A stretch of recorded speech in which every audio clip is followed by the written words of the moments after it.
Assalamualaikum warahmatullahi wabarakatuh. Puji sinareng syukur urang panjatkeun ka hadirat Allah subhanahu wa ta'ala. Shalawat sinareng salam anu salawasna ngucur ka junjunan urang junjunan Rasulullah Muhammad sallallahu alaihi wasallam.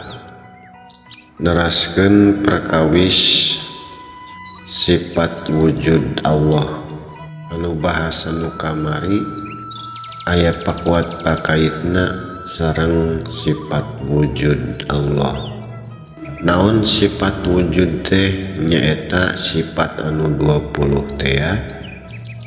Anu paling awal nyaeta wujud dirinya eta mangrupi alamat Allah.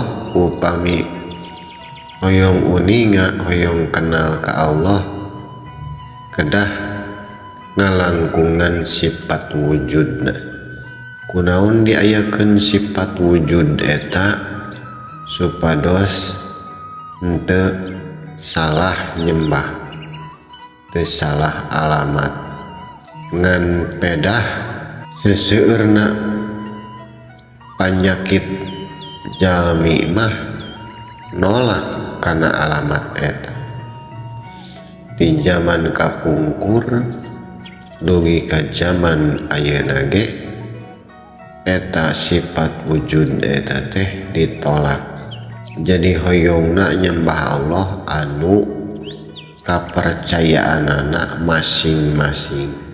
Alim ngalangkungan sifat wujudna.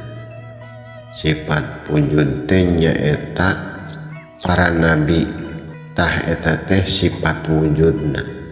Allah ngadugikeun firman-firmanna ngalangkungan para nabi, ngalangkungan malaikat Jibril, ngalangkungan para nabi di tiap masa.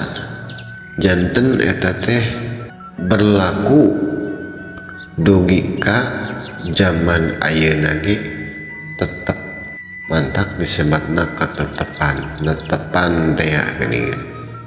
Kapan Allah maha uninga? Sumuhun maha uninga Allah.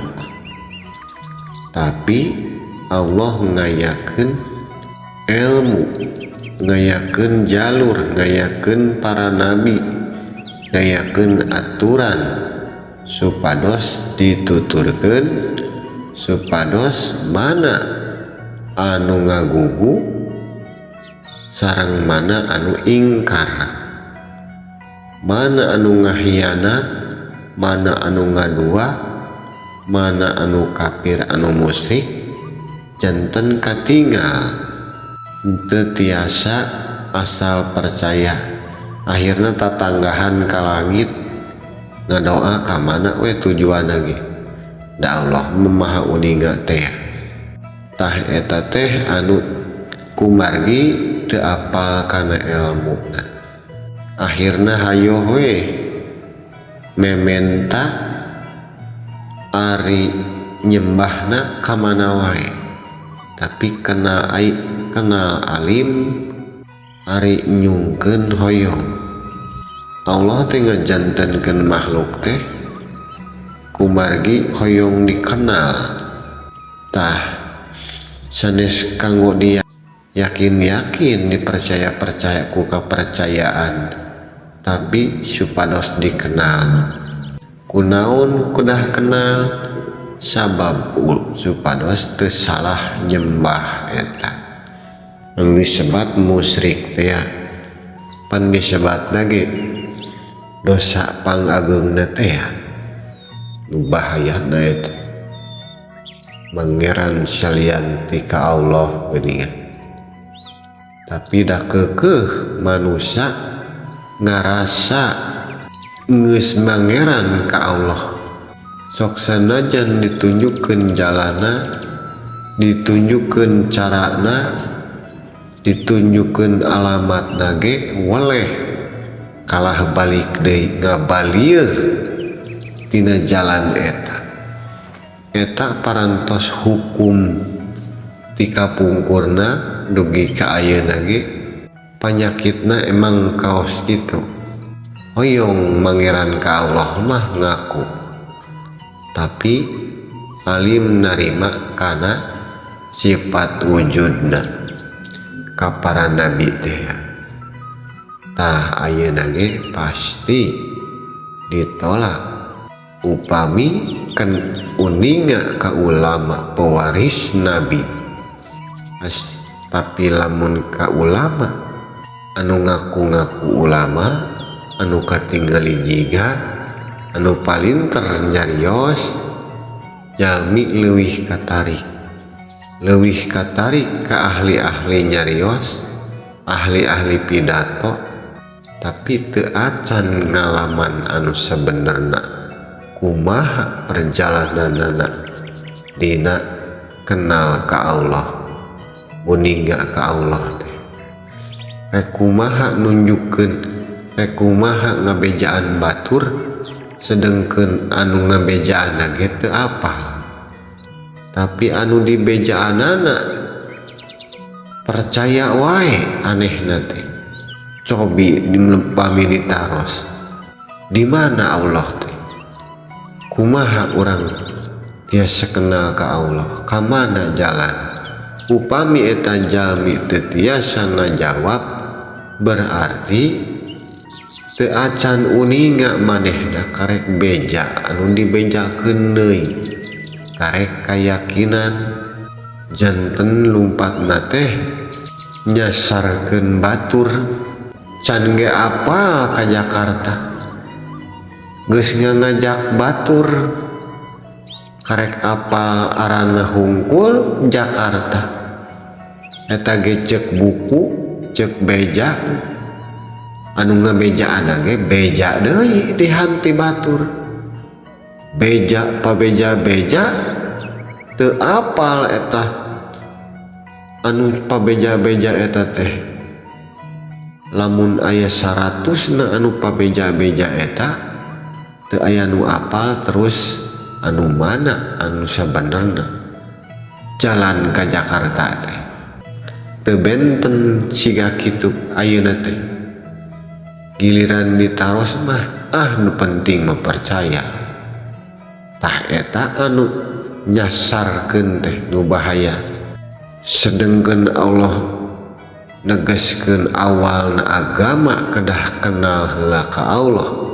Upami teu acan kenal ka Allah, teu acan beragama.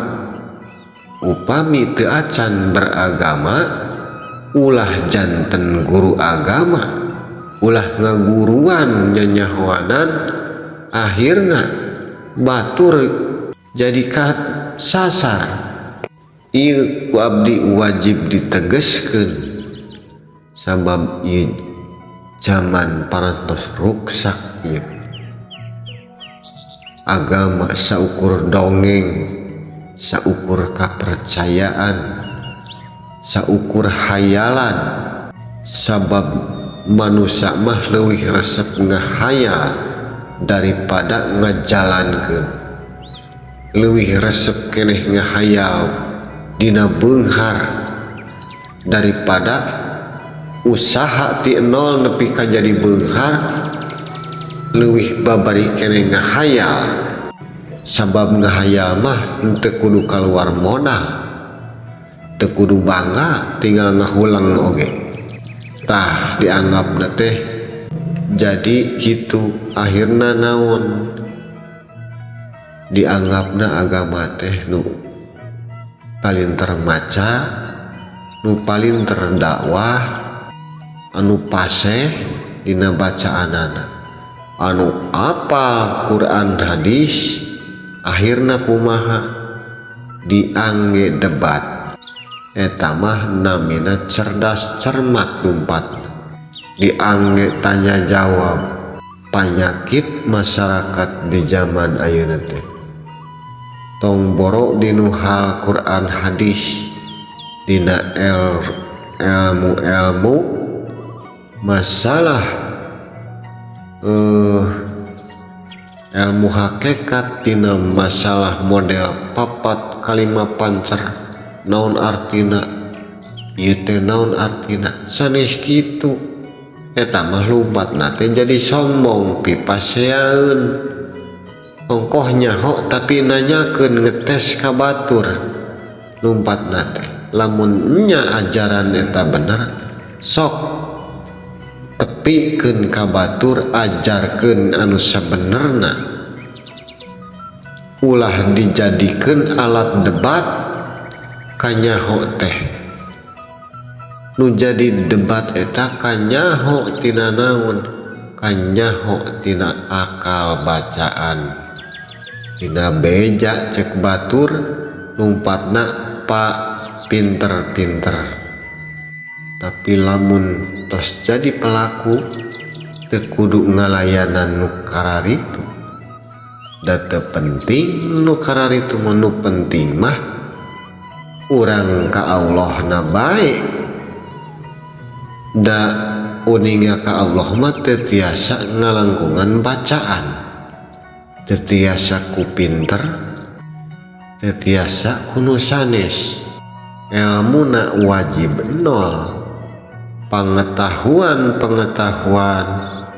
anu ranah akal eta wajib dibersihkeun dipikeun sabab eta bakal nutupan kolbu bakal ngahijab eta kana kasucian kolbu sabab penyakit manusia ayeuna mah hoyong debat bae tah ayeuna nu mawi kusim abdi diguar sakedik-sakedik supados minimal paham heula dinu salaresna upami tos paham mudah-mudahan aya hidayah ti Allah asa nyorang cukang sirotol mustaqim.